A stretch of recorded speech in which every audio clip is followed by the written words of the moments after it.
Welcome to our official review for Ken Carson's new studio album called More Chaos. This was a highly anticipated album for the community because A Great Chaos got a lot of good reception in 2023 and the community wanted to see how he was going to follow up in 2025. With that being said, if you guys want to watch our full live album reaction that we did with our Patreon community last Friday night, you guys could do so by clicking the link in the description. Our Patreon plan is there for you guys and you could watch our entire live album reaction catalog, not only More Chaos, but Utopia, Mr. Mar and the Big Steppers. You guys get the point. All you have to do is sub to the Patreon plan. But Lou, let's dive into this review. More Chaos. You and I had decently good expectations for it, to be honest with you, at least myself. I'm not sure about you, but let's jump into this artist performance. What did you like from Ken on this album, and what didn't you like from him? Yeah, I mean, listen, coming into More Chaos, I definitely expected it to be somewhat of a continuation of A Great Chaos, just based on that title, which honestly was the first Ken Carson album I ever liked. I thought that he polished up his sound, he got more creative with his flows,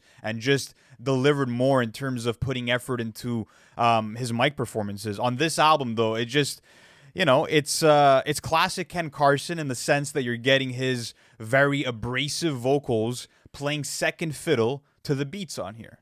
Because when you go through a lot of these songs and performances, his vocals are often buried behind these distorted rage beats. So that's something that you kind of have to go in expecting.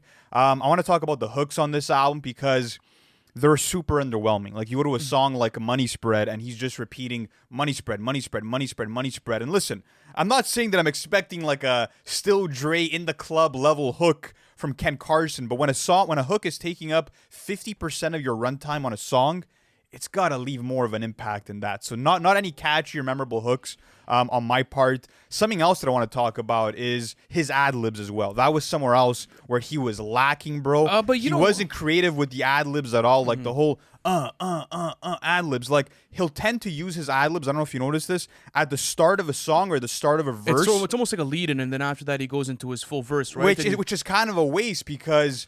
Take a Yeet, for example. He does this really well where it's like he'll fill up his empty verses that don't have much going on with these ad-libs to make it exciting, whereas Ken Carson feels like he doesn't know where to place them properly. I don't know. I always felt like he kind of used them as a lead-in into the main verses, almost to generate hype before you get that final beat drop. So I feel like the songs that had the most prominency when it came to that ad-lib were Diamonds, Kryptonite, Ghoul, and then you had a couple of other songs, but those were really the songs where he used them heavily. And to be honest with you, it wasn't necessarily a problem for me. It's just like, I've gotten that before, and you kind of know what to expect out of those ad-libs, and it's a signature ad-lib for him, especially going back to A Great Chaos. But I do agree with you. Maybe they could have been used more across the track list. Maybe you could have had more animated ad-libs. I do feel like that was a bit missing. One problem for me in Ken's performance was also... We were speaking about this in the live album reaction. The beats are so chaotic that sometimes, or actually for a good amount of the track, it's like he almost has trouble finding pockets within his own songs. I felt like that was the case on Naked. I was listening to that production. I'm like, this is incredibly quick. It's fast-paced. It's in your face, and it's almost like Ken Carson is too slow for his own production. A flow that I really do like, actually, that I felt like was a bit quicker, was actually on Kryptonite. I felt like that was a pretty solid flow, especially the way that he starts off that song.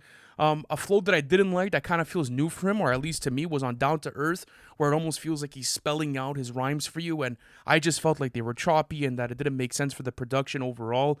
And then you get like more animated, sort of Ken Carson-esque performances across this track list. Like, there's not much more to say than that, like, you know what to expect with this album based off of like his previous catalog. Yeah, and it's definitely hard for him to rap on beat. I think it'd be hard for most rappers to rap on beat on a beat like K-Hole, for example, where it's so fast-paced and so disorganized in nature. Like, no kidding, he can't catch the beat. But apart from that, I do want to talk about some positives. For example, Trap Jump, which is easily the best performance and song on the album for me. There's such a stark contrast and energy listening to him on that song versus every song that came before it on the track list. And he feels at home on that, right? Because that. Well, yeah, you're getting these seamless flow switches that are super engaging, and he's actually like putting some rhythm behind the vocals. That's something else that I feel like he's lacking, is just personality as an MC, charisma, rhythm. He's recycling so many different flows throughout this performance. And even when he tries new shit, for example, his auto-crooning and melodies on Confetti, or his harmonies on Kryptonite, or even the deeper voice, or even the deeper voice on Inferno, none of that impresses. So all the rare moments and glimpses of him trying to change it up, don't even No, you fit see, the I landing. like the vocals on Kryptonite. I like those harmonies at the beginning that lead you into that first verse. I found that was pretty solid. I like the hook on Lord of Chaos. I felt like that was pretty cool. I think that's gonna do super well within live settings, and kids are probably gonna be repeating that hook all over. Like, let's say, the sets that he performs in like those small crowded venues. So I do think that there was glimpses, but to be honest with you, it doesn't feel like anything you haven't heard before.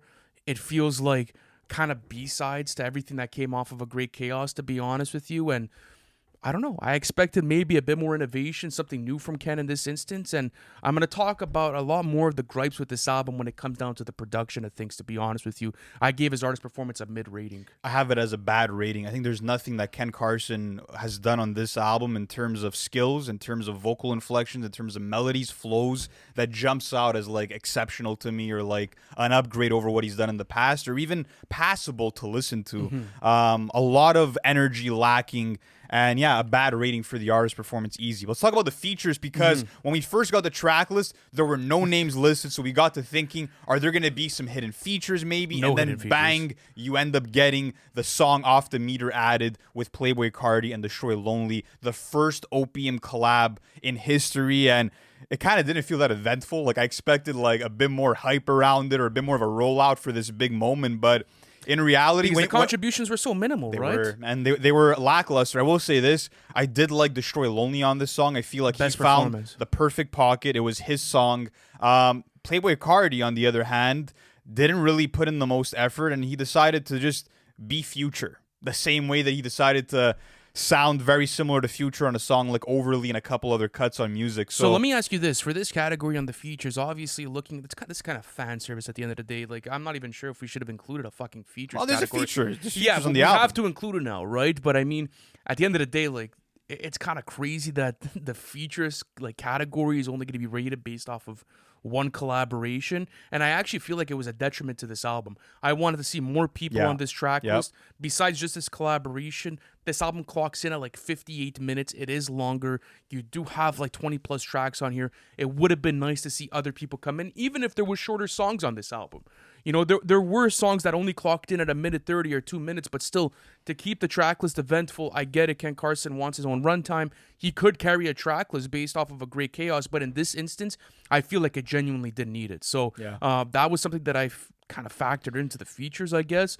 But at the end of the day, the collaboration was underwhelming, and it felt like Carti didn't even want to be there. 100%. Just he did nothing interesting on that verse. I gave it a mid rating for the Mid-rating, features, just for because Lone did have a cool verse, but not super memorable as a first collab. Not what it should have been. And I agree that Ken Carson is not the type of guy to be able to carry a 1 hour album solo. But let's go into the content. And listening to this album, if this was like someone's first time hearing Ken Carson, they could probably make him out to be like this rebellious, diabolical, like evil genius, evil, like rich kid who just wants to live a reckless life that's full of luxury. And of course, you're getting your classic sex, money, drugs talk, right? Like, it's nothing deeper than that. You can't expect substance. However, I will give him credit where it's due. Even though I'm not looking for this on a Ken Carson album, Didn't he thank his parents? Yeah, listening to a song like Thanks, where he shows love to his parents for making him who he is, and even that was cool. Shouts out his plug. That's refreshing. Like, I'm like, okay, I didn't expect. Shouts out his parents and his plug.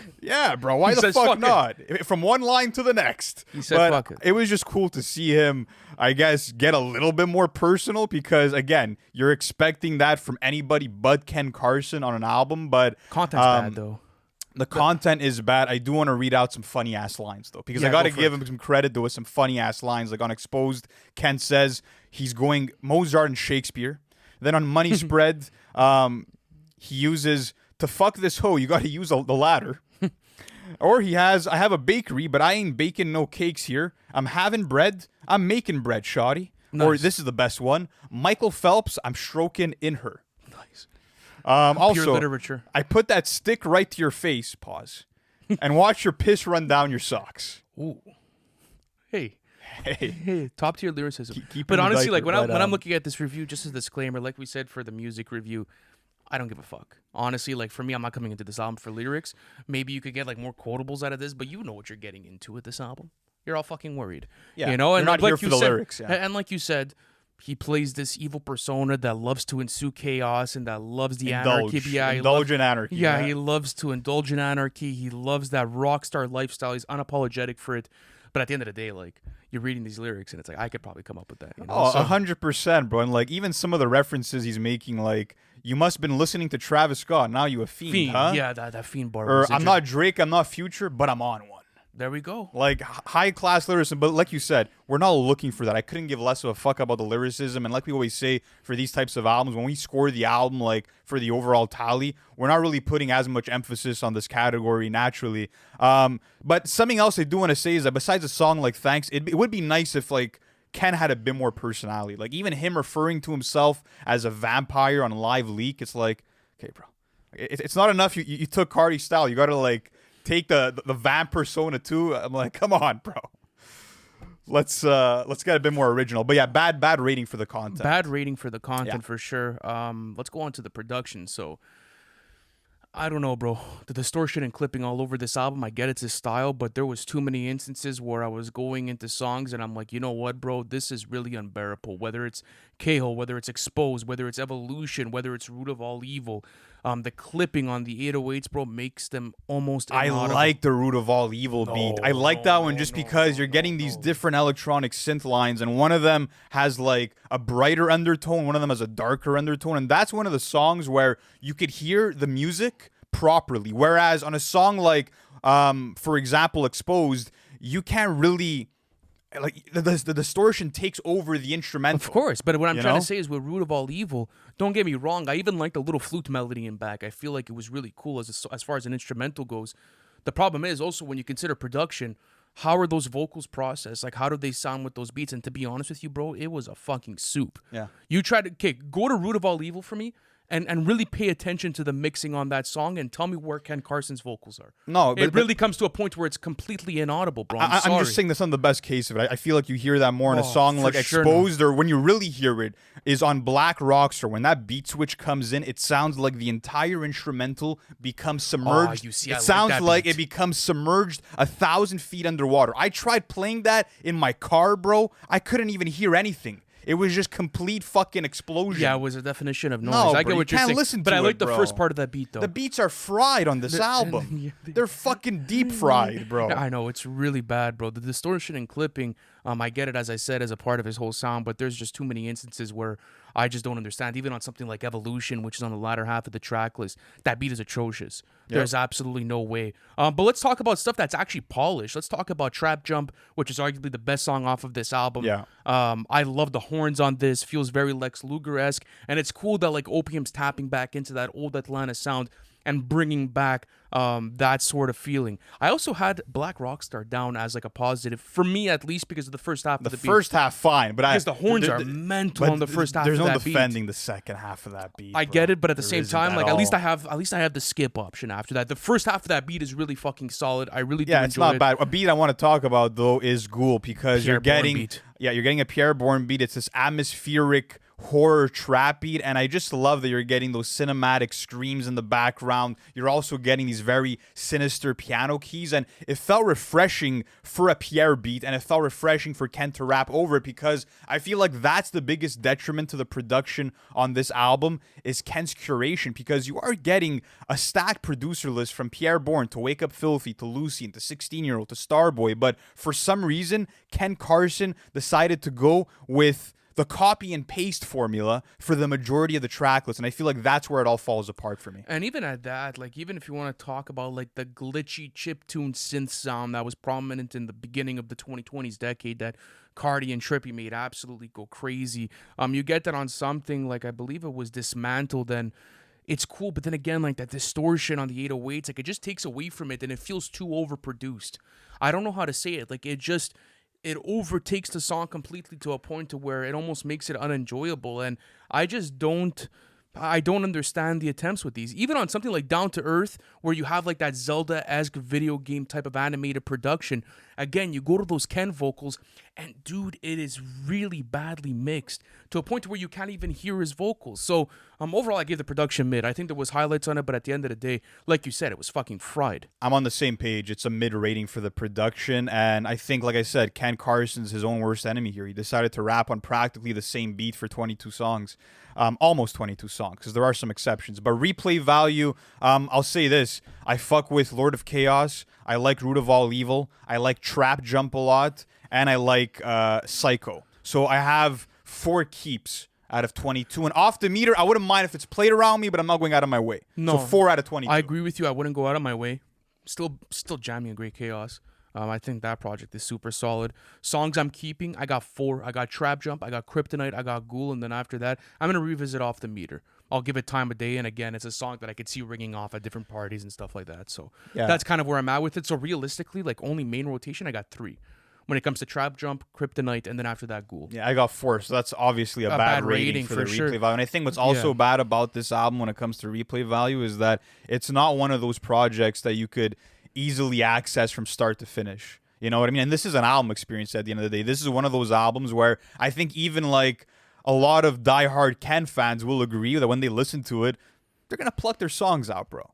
They're going to do it. Just because you can't enjoy the same monotonous sound for that long. Let's go into our overall thoughts, though. I feel like, personally, for me, there hasn't been that much artistic growth looking at A Great Chaos coming into this album. This feels like a dirtier and more jarring version of A Great Chaos, which was much better for me. This feels like a regression because I'm getting less lively performances. I'm getting production that is barely audible most of the time because of just the beats that he decided to pick. I think the album's also very boring and formulaic. You're just getting Ken Carson, who loves blown out bass lines and 808 drums. Like, we get it at a certain point. I feel like he needs to do more to forge his own craft and his own sound. And this is supposed to be vibe music. I get that, but I can't vibe to this, bro. He can't keep my attention for more than like 3-4 songs at a time. And like I said, to listen to this from track 1 to 2020 to 22 in one sitting is very tough. No way, absolutely not. I think that this track list was predictable. Going into this, I mean, I did expect something maybe a bit more grandiose than A Great Chaos, considering that this is like a companion album to the album that really solidified him as like a real rock star in this genre. At the end of the day, I don't feel like that was accomplished. I feel like the production took a completely like wrong turn, especially when you compare it to his previous projects. Like you said, I understand the dirty mixing thing. I get it. It's whole MO, but at the same time, it can't come at the cost of the replay value on this. Again, I don't give a fuck about the content or the lyrics. I gave it a bad rating, but when I look at the overall score, it barely affects it. His artist performance, again, like you could go to a bunch of these songs and you could kind of play a compare and contrast game, or like even do a tracklist battle with A Great Chaos. You'll find the same performances, bro, over and over and over again. So in reality, what did you get those 22 songs for? If I'm only keeping 3 to 4 songs out of this tracklist for me and I can't bump it from start to finish, to me, that's a big problem. I'm going to give this overall rating a mid rating. I think this album was mid. I did not enjoy it. I think the production was lackluster. It needed features. And I think he maybe needs to go into a different direction with a studio album, because this sound could get really boring really quick. And you know, I think that it was probably definitely made for the live sets, but that makes the album very limiting in a way. If you can only enjoy it like at festivals and live shows and can't enjoy it because it's not sounding good in your car speakers or your headphones, that's a problem to me. I have it as a bad rating. I think that it's one of Ken's weaker efforts. And ultimately, I could already smell the comments from here, right? You're just old heads. You guys don't get it. Like, no, bro. I'm in my 20s. I've been around since the inception of this rage sound. And this is not it, bro. There's way better material that's been released over this decade that this pales in comparison to. I just feel like it's a bit low effort, to be honest with you, especially with the vocal mixing and the clipping. Listen, if you guys don't give a fuck about the technicalities and you guys like to listen to unmastered songs, like, go for it, bro. I guess you're different, you know, but at the same time, like, you're getting this product, and again, it feels incomplete. It doesn't feel like he leveled up, and again, this track list is just bloated. So I gave it a mid rating. Lou gave it a bad one. Guys, let me know how you feel about our scores in the comment section. Where do we get it right? Where did we get it wrong? And which album should we review next? Thank you guys so much for watching this, and we'll catch you in the next one. Peace.